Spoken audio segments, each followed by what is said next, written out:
The UFC has signed many free agents, where some of these fighters have gone on to win UFC Gold, but there are some free agents who are expected to do big things in the UFC but didn't live up to expectations. So here is 5 fighters who didn't live up to expectations. Number 5.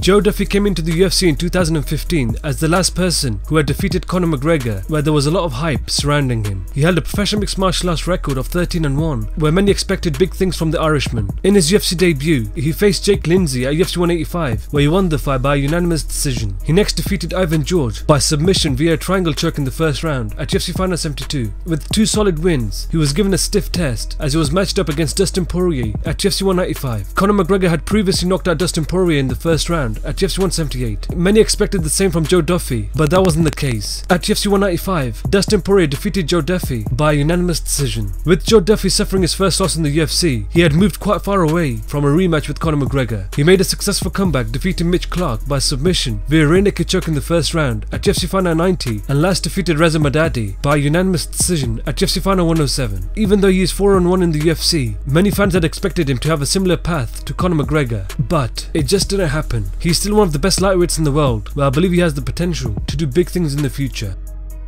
Number 4. Jessica Aguilar came into the UFC in 2015 as one of the biggest strawweight prospects, who was on a 10-fight winning streak and also had a split decision victory over the former UFC strawweight champion Carla Esparza. In her UFC debut, she faced Claudia Gadelha at UFC 190, where she lost the fight by a unanimous decision. She was next expected to face Juliana Lima at UFC 197, but was forced out of the bout due to tearing her ACL. After a lengthy layoff, she faced Courtney Casey at UFC 211, where she lost the fight by a unanimous decision. With 2 straight losses in the promotion, it seems like we haven't seen Jessica Aguilar's full potential. At the age of 35, she desperately needs to win her next fight if she wants to remain in the UFC.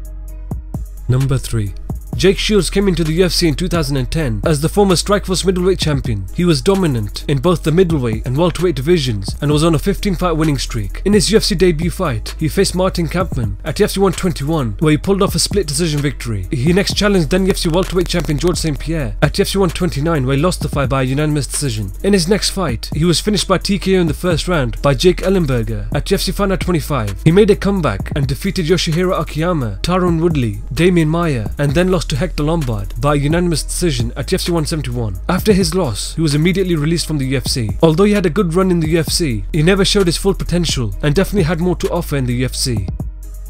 Number 2. When Will Brooks signed with the UFC, many had expected him to take the UFC lightweight division by storm, as he was the dominant Bellator lightweight champion who was on an 8-fight winning streak. In his UFC debut fight, he faced Ross Pearson at the Ultimate Fighter 23 finale, where he scraped a split decision victory. In his next fight, he took a step up in competition and faced Alex Oliveira at UFC Final 96, where he was knocked out in the 3rd round. He most recently faced Charles Oliveira at UFC 210, where he was submitted by a rear naked choke in the 1st round. After going 1-2 in the promotion, he desperately needs to win his next fight, or he may end up getting released from the promotion.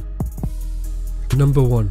When Hector Lombard signed with the UFC in 2012, there was so much hype surrounding him, as he was the dominant Bellator middleweight champion who was on a 24-fight winning streak. Many had expected him to just run through all of the UFC middleweights and capture the world title. In his UFC debut fight, he faced Tim Boetsch at UFC 149, where he lost the fight by a split decision. He made a comeback and knocked out Hussein Palhares at UFC on FX6, and next lost a split decision to Yushin Okami at UFC on Fuel TV 8. He next moved down to the welterweight division, where he impressively defeated Nate Marquardt and Jake Shields. In 2016, things started to go downhill for Hector Lombard. He was finished by Neil Magny by TKO at UFC Final 85, forcing him to move back up to the middleweight division, where he was knocked out cold by Dan Henderson at UFC 199 and last lost to Johnny Hendricks by a unanimous decision at UFC Final 105. He is 3-4 in the UFC, where another loss may force him out of the promotion.